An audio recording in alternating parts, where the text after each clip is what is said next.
I'm Chris Erman, and this is Made of More, the show where we go beyond business to uncover real stories that shape entrepreneurs, leaders, and changemakers. Every Wednesday at 8 a.m. on KKNW, we explore the pivotal moments, the adversity faced, the risks taken, and the resilience found along the way. This isn't just about what people have built, it's about who they've become. If you're ready for inspiration, practical insights, and stories that remind you that you too are made of more, you're in the right place. Today, I'm honored to welcome a good friend of mine and a mentor, Robert Spector. He's a master storyteller, a foremost expert on the Nordstrom Way, a leading authority in the customer service culture. His books include The Nordstrom Way and his latest, The Century-Old Startup. These books have inspired business leaders around the world. Robert, welcome to the show. Hi there, Chris. Good to be with you. Hey, good to be with you too. Thanks for taking the time here. Really a great day for this. I just want to get into the beginning and where this all started from. Robert, where did you get your passion for storytelling? Well, I grew up in a town called Perth Amboy, New Jersey, and that's across the Raritan Bay from Staten Island, New York, 29 miles from Times Square, and worked a good portion of my early life working in my parents' butcher shop, which led me later on in life to write a book called The Mom and Pop Store, but we can talk about that later. In school, I always was drawn to writing, and I remember specifically I was at a friend's house. I was maybe 8 or 9 or 10, somewhere in there, and we were writing something, and I was telling him where the commas went. Again, I'm just a little kid, but his mother mentioned, she said, Robert, you're really good at all this. You know how to punctuate and where all the commas go. And like it happened many decades ago, but that's always stuck with me as kind of didn't realize it at the time, but it was a turning point that moved me in the direction of writing. Nice. So, once you started realizing that and your parents were realizing that with you, what was the next step? Well, as I got older, I didn't really have anything published until I was in the 8th grade when we had our yearbook for the 8th grade, and the teacher assigned different topics for the students. So I got sports, so I got a chance to write about sports for the grammar school yearbook. So that was the first time I was published. Then I got to high school the next year. We had a 4-year high school, and somebody mentioned something about the school newspaper. I said, well, that sounds like a good idea. So I joined the school newspaper, and I was on the sports staff. And my big epiphany was when I got a chance to cover my high school football team at our home stadium, and I covered it for the 2 big daily newspapers in New Jersey and a local radio station. I walked in there, and I said, you can get in, if you're a journalist, you can get into stuff for free. Right. I said, yeah, that was my big aha. And your defining moment. I've been doing it ever since. So, working for these newspapers, so I would be out on the field covering the team and keeping track of the statistics. And after the game, I would get a quote from the coach, and I would say how many yards somebody gained, how many tackles one particular person made. And I would call up the newspapers and the radio station. A lot of other kids just like me were doing it for their high schools. And the score, the stars of the game, and a quote from the coach. And I got, $5 for it or whatever, but I was a professional. Yeah. And, well, $5, was that a lot back then too for you, or? Yes. Hey, it's still a lot for me right now. That's great. And then I was the sports columnist for my paper as I, got up in years and in high school. I had summer jobs working for the local parks department in Perth Amboy, where we would do a 2-sided sheet of paper. Back then, there's a thing called mimeographing. And so I'd write on goings on in the parks, and I would create a crossword puzzle and do a couple of things, and I would hand that out. So I had these writing jobs at a very early age. And so as I got through high school, after being the sports columnist, one of the things that my local paper had was high school correspondence all over. I grew up in Middlesex County in New Jersey, which is right in the middle of the state. And so every Saturday, they'd have in the newspaper what they call a double truck. So they're two big pages of people from different high schools talking about what was going on in their high school that week, if they had an assembly or if they had a big game. So our team was called the Panthers. So the title of the column was Panther Topics. And not only do you have the story, you got your picture in the newspaper. Nice. And in my earlier years, I rotated it with one or two other people. And then by my senior year, I did it all. So I had a weekly column with my picture in the paper. And, that was pretty cool. I had summer jobs working for my local paper. I would get in, I was again a sports writer. So I would get in at 5 o'clock in the evening, and the day shift had left at 5, and the night shift got in at 7. And I'd be there to answer the phone from 5 to 7, people calling up either for classified ads or circulation. And I would say, I'd answer the phone and say, call back tomorrow at 9. So I did that for Okay. a couple of hours, and then the sports staff would start to come in, and then we'd get phone calls from uh, Little League people running Little League games and Little Higher Babe Ruth League games and American Legion baseball games and tennis tournaments, and they would give me the details, and I would write these short little stories. First Bank and Trust beat Perry Brothers Furniture 4-2. Hmm. Joe Smith hit a home run, and Sam Jones got a home run too, and so it was that kind of thing. It was great Yeah, sounds pretty training. exciting. It That was great sounds training. really. Yeah, but you didn't have to. I've never had a writer's block. I Hmm. haven't had to agonize on what should I write next. I had all the details. I just had to write it up in the story, and then if I would kind of be thinking back, reflecting, trying to phrase something a little different, Hmm. the night sports editor would look at me and said, Spector, put a period on it and get it to me. Right. Hey, I'm curious, like as a young man and as a boy, that you were experiencing a lot of success and things outside of the norm. What did your personal life look like during this time? Did your friends just love the fact that you, as a young man in school, that you were able to participate in all these things, or did it set you apart a bit? Well, it both made me a part and it also made me a part of the group. So they liked the fact that I was writing stuff and I might be able to get their name in the newspaper. So that always Hmm. makes you a little more popular. Yeah. And, I'm talking with some old friends, people I've known since the first grade, and they would say, you always knew what you wanted to do, even at that young age. So I was really lucky. My hometown afforded me so many opportunities Mm. to do work. So the summers that I was writing a local paper, I got a job. No, actually, this was still in high school. I got a job. They asked me if I knew how to write a press release, Hmm. and I'm like 15 at the time. I don't even know what a press release is. But so I said, well, tell me what, show me what one looks like.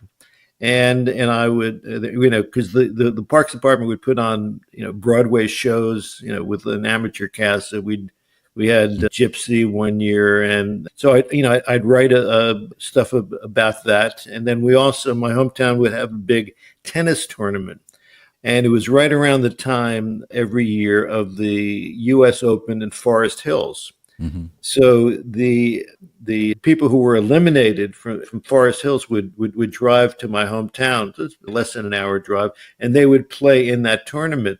So we had some very famous players like Arthur Ashe Hmm. and a guy named Rod Laver, who was very, very big champion back then.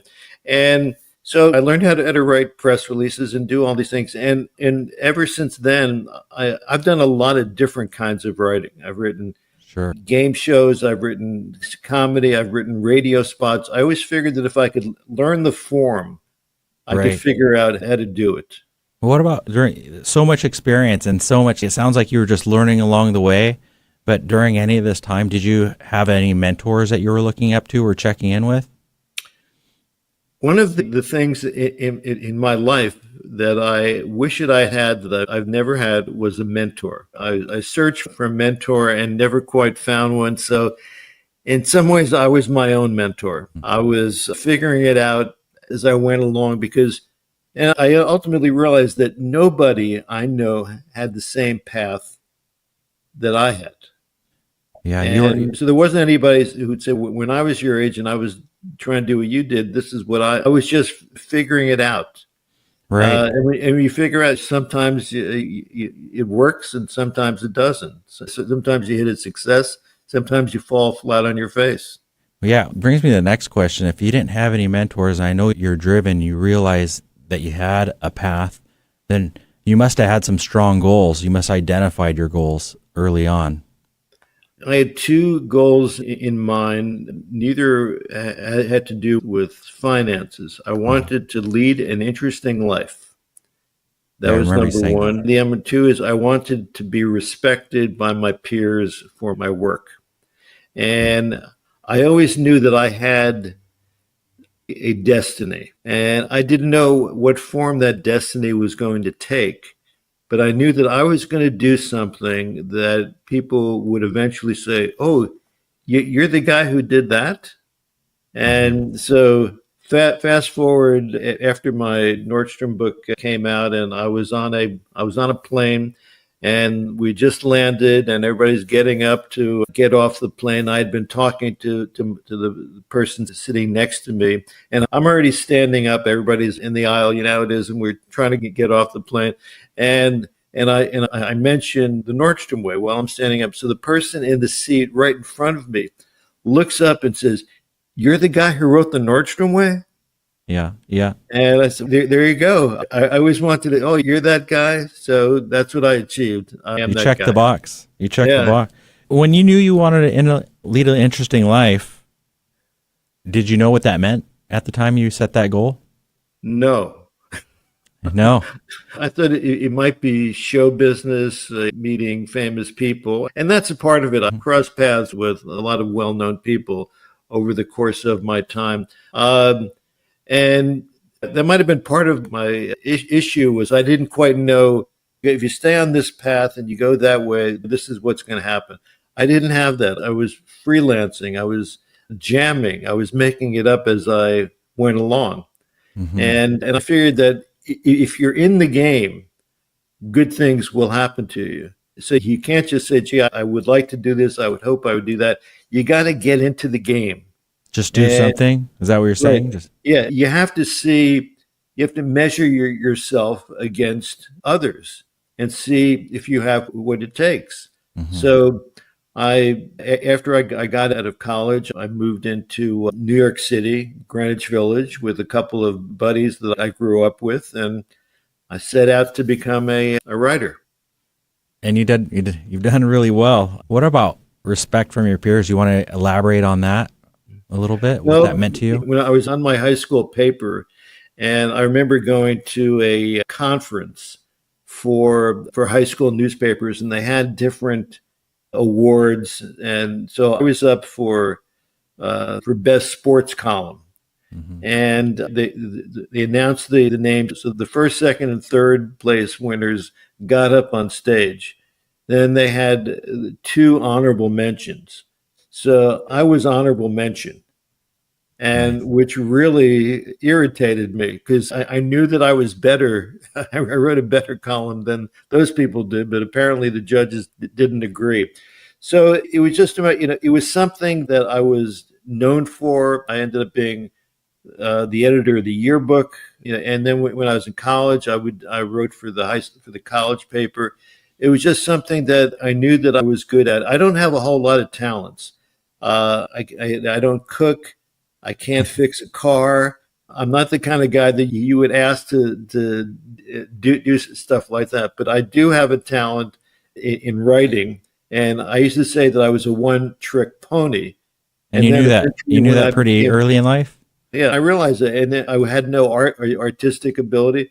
So I used to say I'm a one-trick pony, and then when I eventually became speaker, I said, well, now I'm a two-trick pony. All right. So I've doubled the amount of tricks that I can do from one to two. But hey, that's more than a lot of us. So it's nice that and the fact that you could identify that, that you were only good at one thing and then eventually good at another. It's better than thinking you're great at 10 things and not great at Yeah, anything. yeah, yeah. When I was in high school, I didn't only do that. I played sports. I was on the varsity basketball team. I played freshman and junior varsity baseball. I ran track for a year. I was on the student council. So I was a pretty all around kind of guy. And I loved high school. And most people I know hated high school, couldn't wait to get out of high school. But I have an older sister, and she was also the editor of her yearbook. And so I followed her. And, Nice. it was just so enjoyed high school. And I'm the first person in my class to be inducted into the Perth Amboy High School Hall of Fame. So That's a great way to wrap. Thank you for sharing everything. Let's wrap up. We're going to go into commercial time, but thank you for sharing the first segment of your early origins. When we get back, we're going to get into mastering your craft and questions around that. And you're listening to Made of More on KKNW. The more you listen to your kids, the closer you'll be. So we asked kids, what do you want your parents to hear? I feel sometimes that I'm not listened to. I would just want you to listen to me more often and evaluate situations with me and lead me towards success. We're not adults, so just be there and listen. I just want someone to yap to. And I just feel like I'll be fine if someone just hears me talk and talk and talk and talk and talk and talk and talk. You're doing a really good job. And I don't think I tell you that enough. And I know sometimes we get into it and it's just hard on both of us. But, try to understand me more and I'll try to do the same. Listening is a form of love. Find resources to help you support your kids and their emotional well-being at sounditouttogether.org. That's sounditouttogether.org. Brought to you by the Ad Council and Pivotal. Are you ready to discover remarkable stories of resilience and cultural connection? This is Diaspora, a show sharing the journeys of first-generation immigrants from the Indian subcontinent now building their lives in North America. Inspiring, insightful, and always engaging, Diaspora offers a unique perspective on the immigrant experience. Join me, Aditya Mehta, my guests, on the Diaspora Show every Wednesday at 2 p.m. right here on KKNW. Wherever you go, Alternative Talk 1150 is here for you.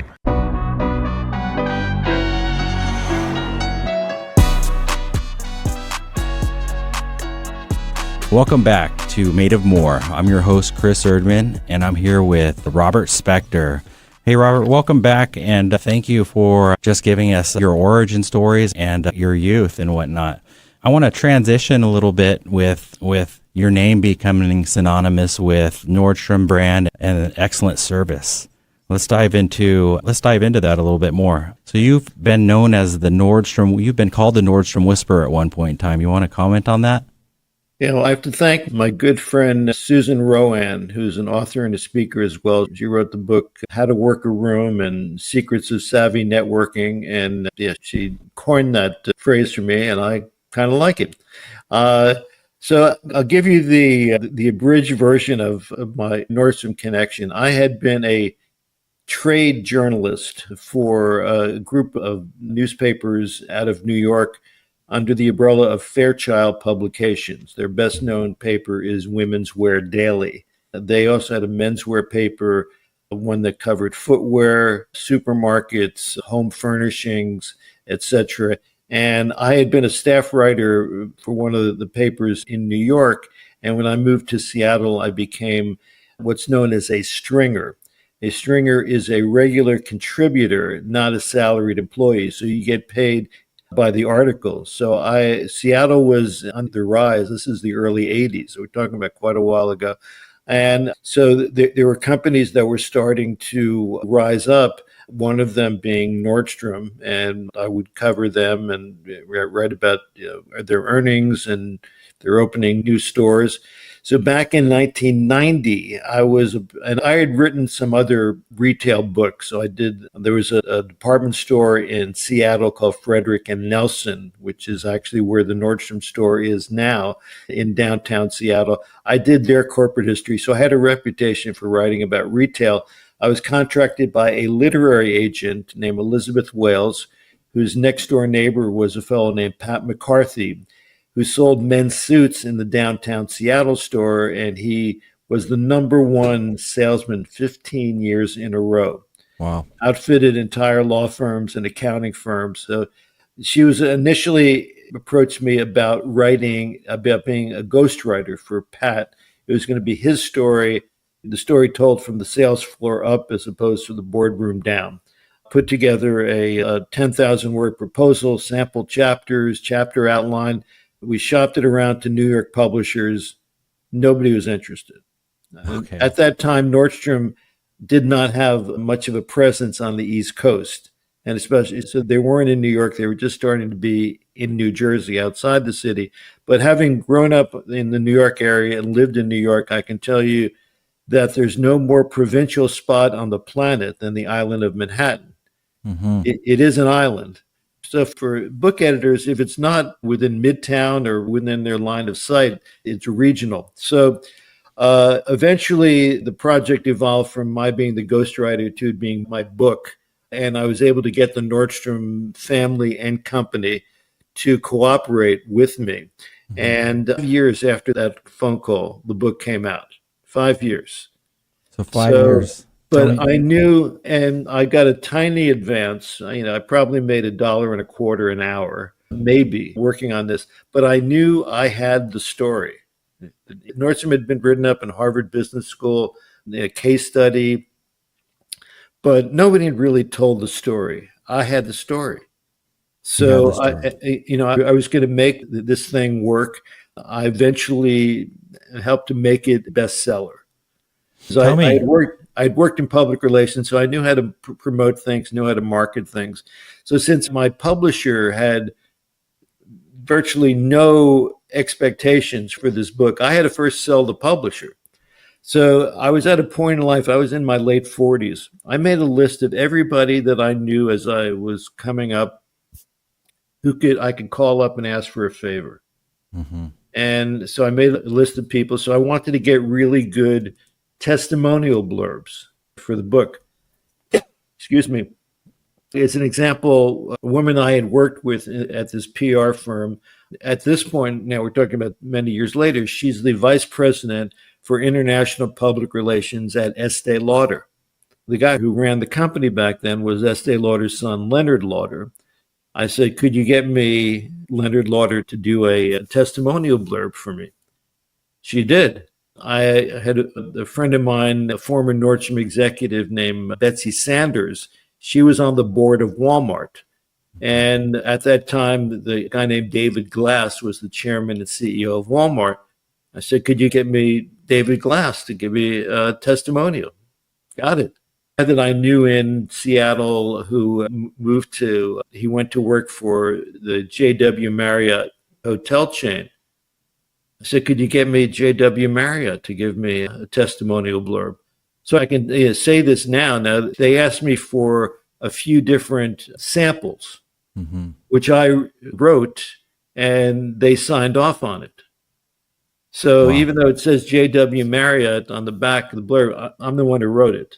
And then I also had the other people I knew. So I knew Howard Schultz of Starbucks, so he wrote a testimonial for me. And I just looked at every angle, and I knew that I was going to make this thing work. And the odds were not in my favor again, because the publisher didn't put any money behind it. So it was all me. And I could get into a million other details. I don't want to bore your audience, but I made it a bestseller.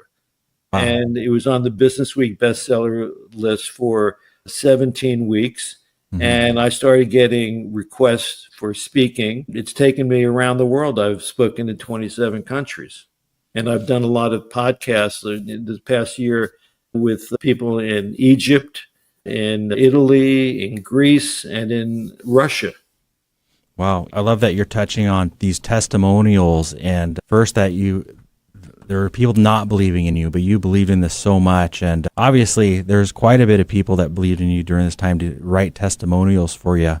I'm curious, during the 5 years that it took you to do this, it sounds like you were probably, how were you surviving? How'd you make money just to keep going? Well, I was still writing for the Fairchild papers. I also did a lot of corporate histories. The kind of corporate histories I write, these are hardcover coffee table books that are commissioned by a company to commemorate a particular significant and anniversary.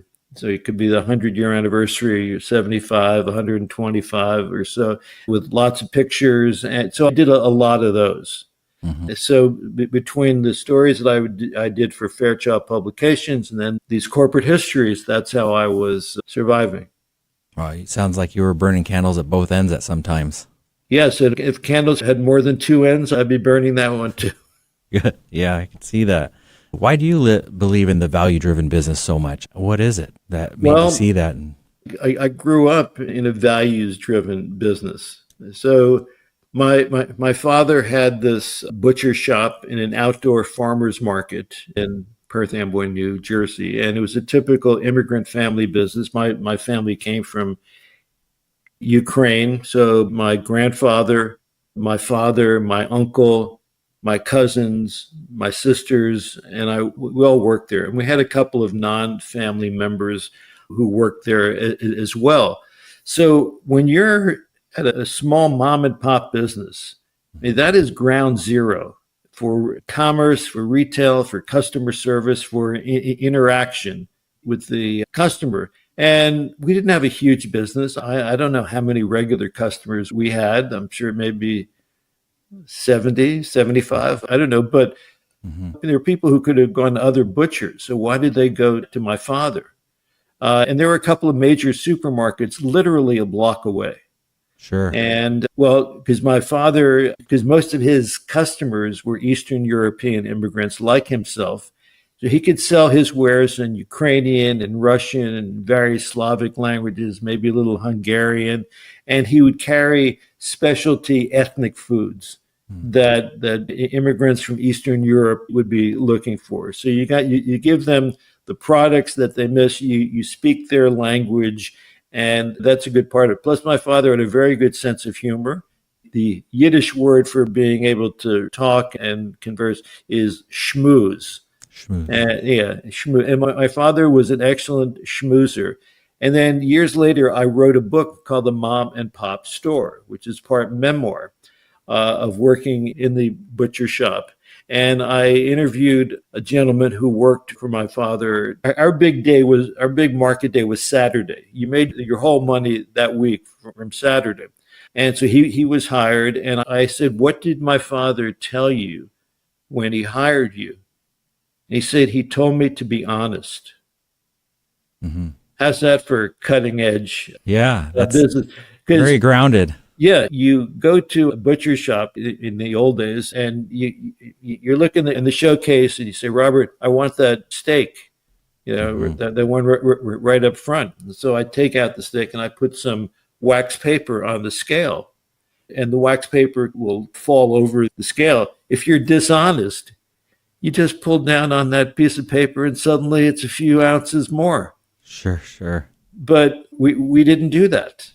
So my father ran an honest, upright business. Your reputation is everything. It was called Spector's Meat Market. So Spector's name is on there. So, I mean, that's something, since I've been an independent entrepreneur, all I have is my good name. And all any of us have, business, whether we're on our own or we're working with somebody else, all we have is our good name. And that's precious. And that's valuable. That's forgotten sometimes. Right. And if you besmirch that name, it's very hard, almost impossible to get it back. Well, what a good lesson right here. Thank you for sharing that. That's a really great story. I love it about the little paper falling off the end there. And it's a no-brainer, but it is something that a lot of people have to remember even today, right? Yeah. Leads me to my next question is what do you think modern companies today can kind of learn from everything you were just talking about? Well, the kind of stuff, Chris, that I talk about is so old-fashioned and so retro. I tell my audiences, I'm not telling you stuff you don't already know. Mm-hmm. But I'm from out of town, and I've got a PowerPoint, so that makes me an expert. But you tell people to be nice, to be honest, to listen to the customer. If there's a problem, care of it.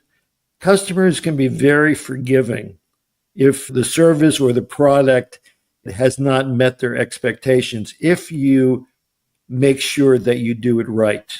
You fix it. I mean, we all make mistakes, but how you react to fixing that and making sure that it doesn't happen again. In talking to people who worked for my grandfather in the butcher shop. So if you had a problem, if he made a mistake or whatever, we also sold bread and rolls and stuff. So he'd give you a rye bread. Just, I'm sorry that happened. Here, take this. So, I mean, that's the moment of truth. And I speak on customer service, and customer service never goes out of style. And it doesn't matter, because every generation needs to learn it. It's simple as just it's nothing more complicated than the golden rule. It's putting yourself in the shoes of the customer. And if you're selling homes, you don't want to sell a home because it's the most expensive one on the market and you'll get a bigger commission. You want to make sure that home is right for this person, that they can afford it, and all those good things. So it's not a me experience, it's a we experience. I love that you say that. Everything that you talk about, and the reason why I look up to you, and is everything that you teach is very digestible. It's very grounded and something that I think everybody is capable of doing, but you have your way of just wrapping it up into these, I'd say, these grounded, and I don't want to say simple, but everybody can understand these and relate to your stories. And I think that's part of the reason why you're very successful, is because you're relatable. Well, thank you. And I don't mind calling it simple. It is simple. Mm-hmm. It's the execution that's the hard part. Okay. Yeah. The execution, we only have a couple more minutes till we go into the next segment, but I do want to ask, what is the biggest misconception of business leaders have about being in the world-class service culture today? What's the biggest misconception? Well, I think that the biggest thing is that they don't trust and they don't empower their frontline people to make good decisions for the benefit of the customer. If it's just the bottom line, that's not going to make for a long-term successful business. And that's when we see them fail, that flash in the pan, right? I mean, the retail graveyard is filled with once powerful stores that either no longer exist or are severely diminished. Yeah, we've seen some big stores that were popular for decades fade out, right? Right. Yeah, I mean, past performance is no guarantee of future success. Past performance is no guarantee of future success. I love that. We're going to leave that right there. This is Made of More. You've been listening to me with Robert Spector. I'm Chris Erman, your host, and tune back in.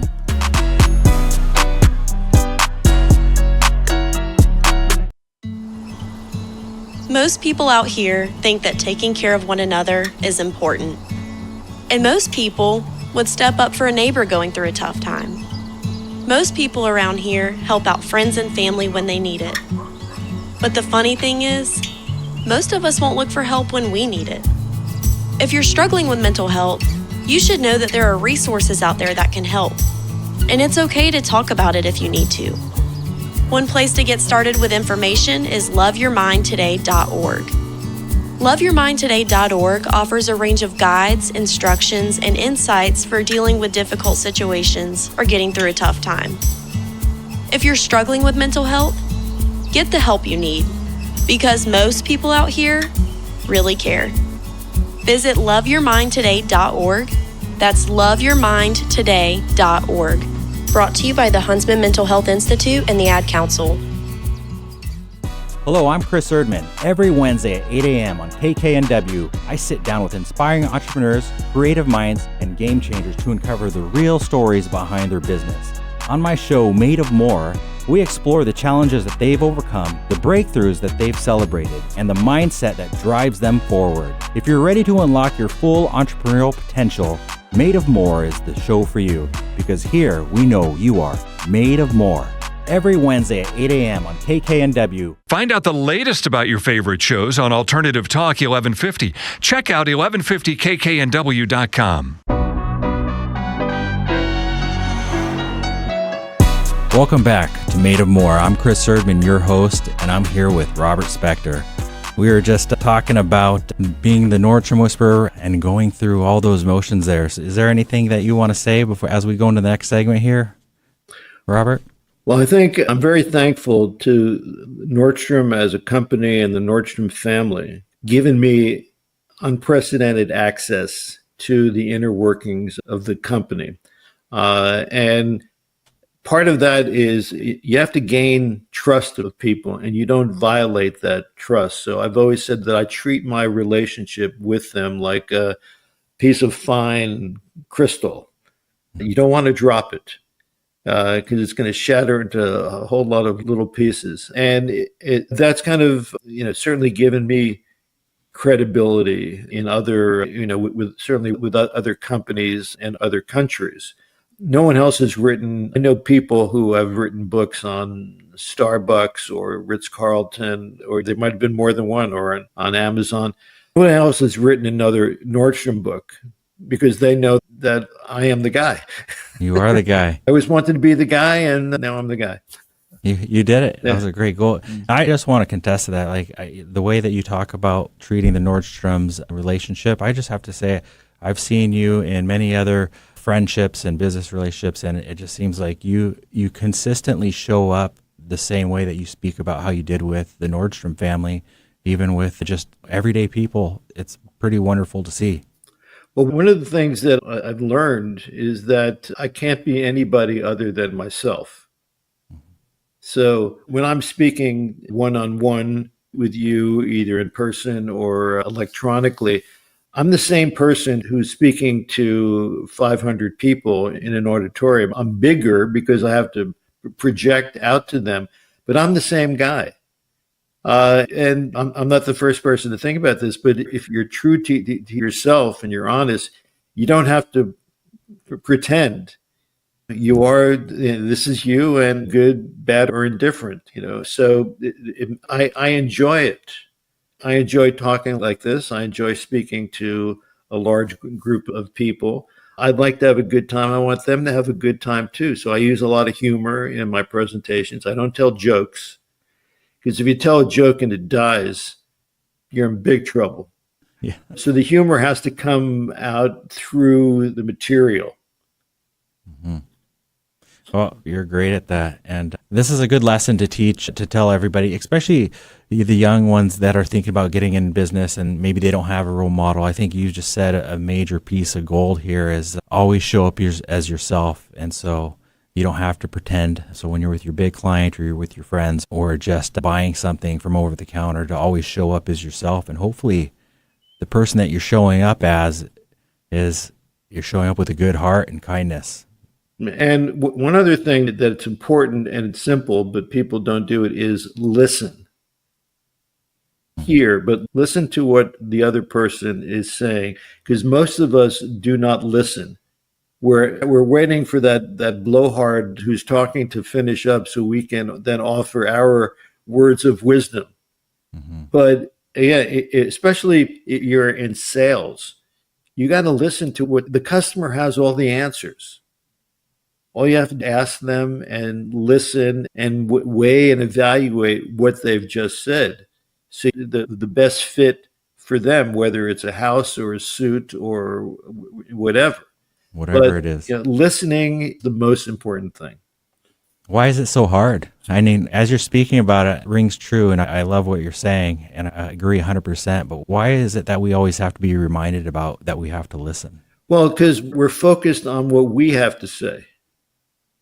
And whatever pearls of wisdom that we have, if you're feeling insecure, you're going to want to pipe up with something.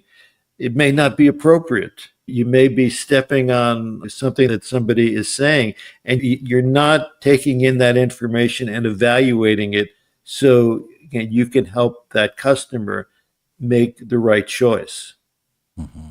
I could feel as you talk about it, I've already known about it, probably because I've heard it from you many times, and it just makes a lot of sense. But I want to take this next moment to really talk about the century-old startup. Can you tell me about this name? It's such a unique name, the century-old startup. Well, I would love to, because it is my latest book. So I've written 4 books called The Nordstrom Way, which I call the Nordstrom Way series. So I did the original book in 1995. I did brand new versions in 2005, 2012, and 2017. Fast forward, so during COVID, when the Nordstrom stores were closed and the offices were closed, the 2 brothers who run the company, Eric and Pete Nordstrom, would do a Zoom call to all employees every Friday. And they would give them an update on this is what's happening with the company. This is when we plan on reopening. When we reopen, we're going to have social distancing and we're going to do all those things so the customers will feel comfortable coming in and shopping with us as they venture out into the public again. And they would invariably end their Zoom talks with, our company has been in business since 1901. We've endured the Great Recession, the Great Depression, various recessions, 2 world wars, et cetera, and we're still here, and we are going to survive this as well. So I said to myself, well, that's a book. So I went through all of my books on Nordstrom, the Nordstrom family, the founder, John W., his son of the 2nd generation, Bruce of the 3rd generation, all did their own books. I helped Bruce, who is the father of the guys who are running it now. I helped him with his memoir. So I took all this stuff and I looked for common themes. And I came up with an acronym that fulfills everything that a company needs to do in order to stay relevant. As I said, because Nordstrom has been around for 124 years. They'll be 125 next year. They started out as a single shoe store in downtown Seattle. And 120 so years later, they are the most important luxury retailer in the United States, with clothing and cosmetics and jewelry. And they're in New York City, they're the most important, not Neiman Marcus, not Bloomingdale's, not Saks Fifth Avenue, Nordstrom. Mm-hmm. That's an amazing. Why is that? Well, they stay true to who they are. They take care of the customer. And that's not just not being nice. It's having the right product at the right time at the right price. And just always having the customer in focus. So because they are changing and they think like a startup. A startup is always challenging, successful. They're always challenging what they're doing. What can we do better? What can we do differently? What can we do that the competition is not doing? That's a part of the foundation of Nordstrom.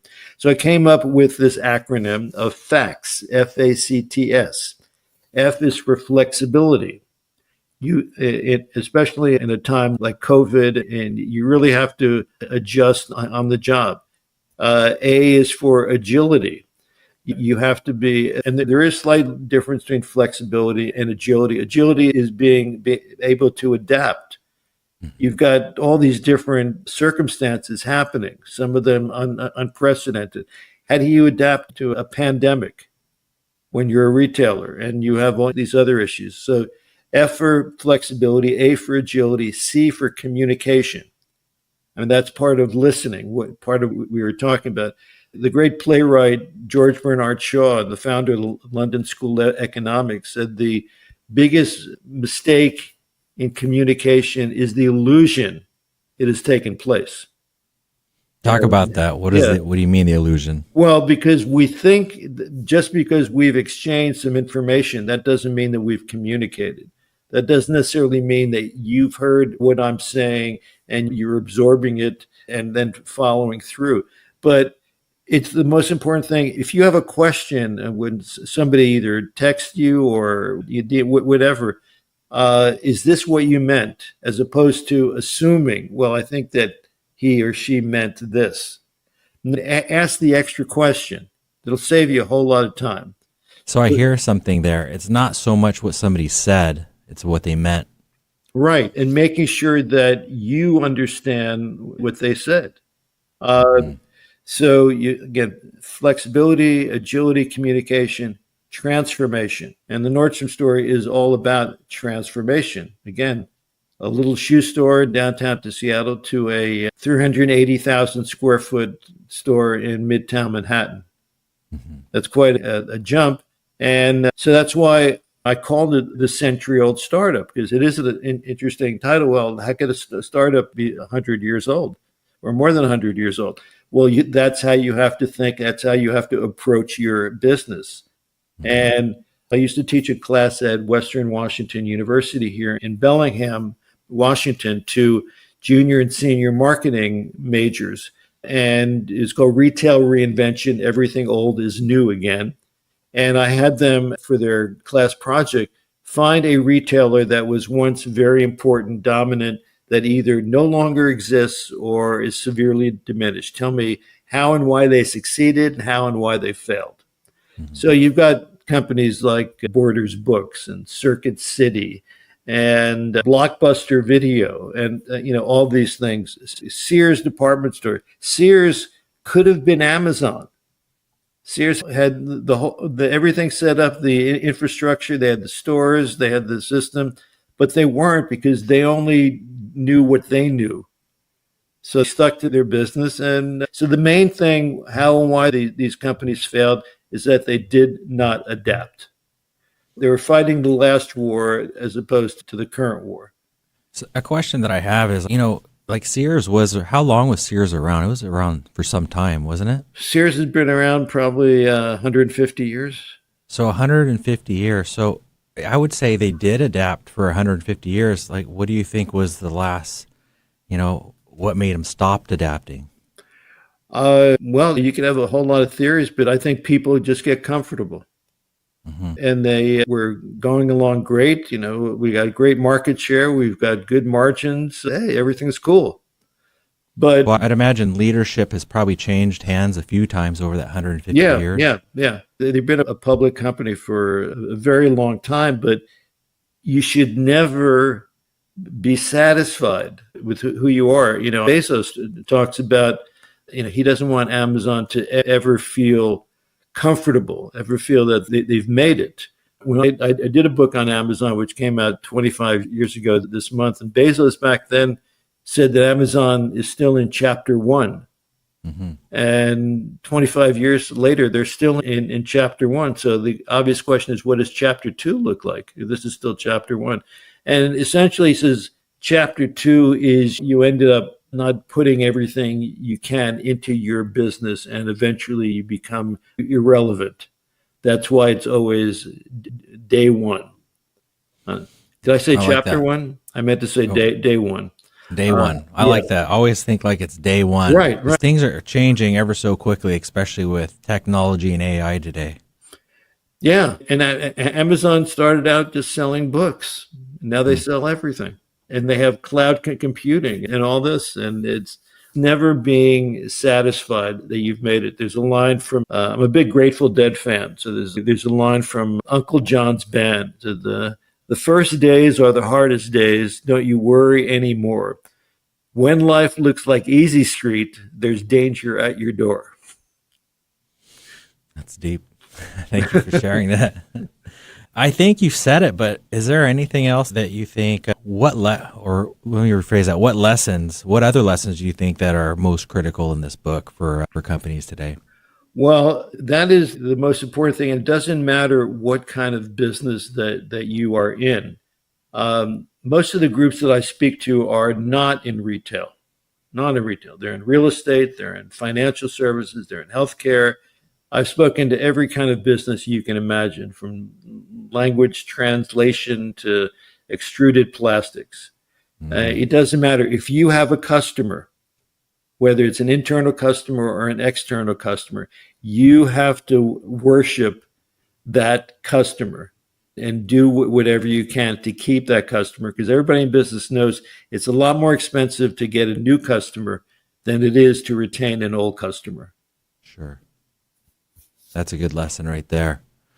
Well, Robert, I want to thank you for coming on the show, Made of More, and showing people that you're made of more and your stories behind it. And that you, after all this time of success, that you still have that urge inside you to set yourself apart and help other businesses keep growing and be aware and keep showing up. And I love that you want to help see other companies just stay relevant and successful, to the fact that you're still writing You're writing books that are with gold nuggets lying through it. And how can we find you? So what's the best way to find you, and who do you want to help? Well, the best way to find me is to go to my website, which is robertspector.com. And there'll be more about me than you'll need to know in a single lifetime. There's a short video of my talking about things I've done and are doing. And they can find me on your radio show here. All right. Well, stay tuned. I'm sure I'm going to want to interview you again down the road. You have so much more to offer, and whoever can listen to a little bit of you, I think they're going to benefit a lot, and hopefully other companies are going to get you in the door and speak into them. Well, I'm Chris Erdman, and you've been listening to Made of More on KKNW. Thanks for tuning in.